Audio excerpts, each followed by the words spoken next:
عبادت کی جتنی بھی قسمیں ہیں پوری کی پوری قسموں میں ساری کے ساری عبادت صرف اللہ کی خصوصیت مانی جائے، اسی کے لیے کی جائے۔ اس کی شرح کہتے ہوئے شیخ زید نے کہا وقت جاءت النصوص، کتاب و سنت کی نصوص اس بارے میں آئی ہے کہ رسول اللہ صلی اللہ علیہ وسلم نے اسی بنیاد پر کفار و مشرکین سے قتال کیا کہ وہ اپنے مشرکانہ عقائد کو چھوڑ کر اس بات پر آ جائیں کہ ہر قسم کی عبادت صرف اللہ کے لیے کریں، دعائے عبادت ہو، دعائے مسئلہ ہو۔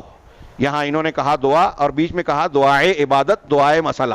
دعا کی دو قسم ہے، دعا مانگنا، سوال کرنا، طلب کرنا، خیر کو حاصل کرنے کے لیے یا نقصان سے بچنے کا مطالبہ کرنا، یہ دعا کہلاتا ہے۔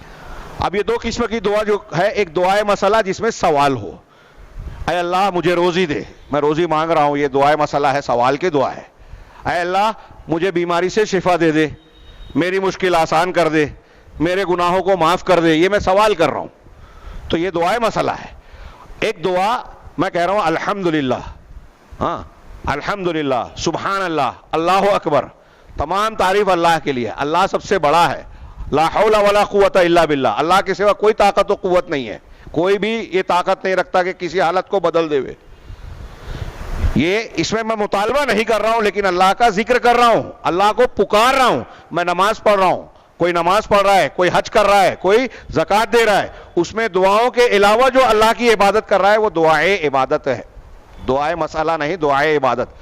تو دعائے عبادت اور دعائے مسئلہ یہ اچھی طرح دماغ میں اس لیے بٹھا لیجئے کہ جب ہم قرآن میں پڑھتے ہیں نا کہ اللہ کے ساتھ کسی اور سے دعا مت کرو، تو کچھ لوگ سوچتے ہیں کہ یہ دعا ہی کیوں کہا گیا۔ آپ دیکھیں گے کہ ترجمہ کرنے میں بہت سارے لوگ ترجمہ کرتے ہیں اللہ کے سوا کسی اور کی عبادت نہ کرو، یہ ترجمہ غلط نہیں ہے۔ جیسے فلا تدعوا مع اللہ احدا، اللہ کے ساتھ کسی اور کو نہ پکارو، اگر ہم اس کا ترجمہ کریں اللہ کے ساتھ کسی اور کی عبادت نہ کرو تو یہ بھی صحیح ہے۔ کیوں؟ اس لیے کہ دعا کا ایک معنی دعائے عبادت ہے۔ اللہ تبارک و تعالیٰ کی جتنی عبادتیں ہم کرتے ہیں اگر اس میں سوال نہیں ہے تو یہ دعائے عبادت ہے۔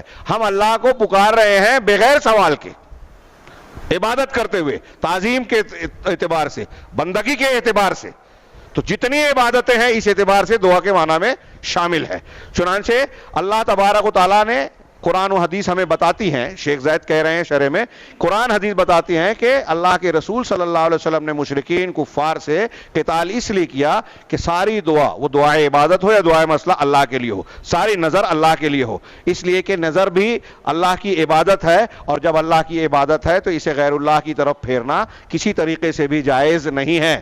اسی طریقے سے ذبح اور قربانی بھی صرف اللہ کے لیے ہو۔ اللہ تبارک و تعالیٰ نے اپنے اس فرمان میں اس کا حکم دیا، قل ان صلاتی و نسکی و محیایا و مماتی للہ رب العالمین، آپ کہہ دیں کہ میری نماز، میری قربانیاں، نسک نسیکہ کی جمع، اس کا دو ترجمہ کرتے ہیں قربانیاں یا ارکان حج، دونوں صحیح ہے، کہ میری قربانیاں و محیایا اور میری زندگی و مماتی اور میرا مرنا للہ رب العالمین، اللہ کے لیے ہے۔ کون اللہ؟ جو رب العالمین ہے، کائنات کو چلانے والا، پیدا کرنے والا، کائنات کا مالک ہے، آقا ہے، اس کے لیے ہے میری نماز قربانیاں، کسی اور کے لیے نہیں۔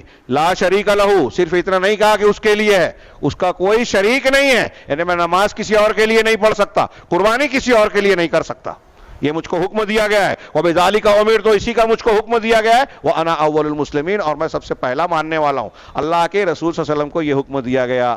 ہاں، آگے یہ کہہ رہے ہیں شیخ زید کہ استغاثہ بھی صرف اللہ کے نام سے ہونا چاہیے، اور تمام عبادات جو بھی کی جاتی ہیں سب کے سب صرف اللہ تعالیٰ کے لیے ہونی چاہیے۔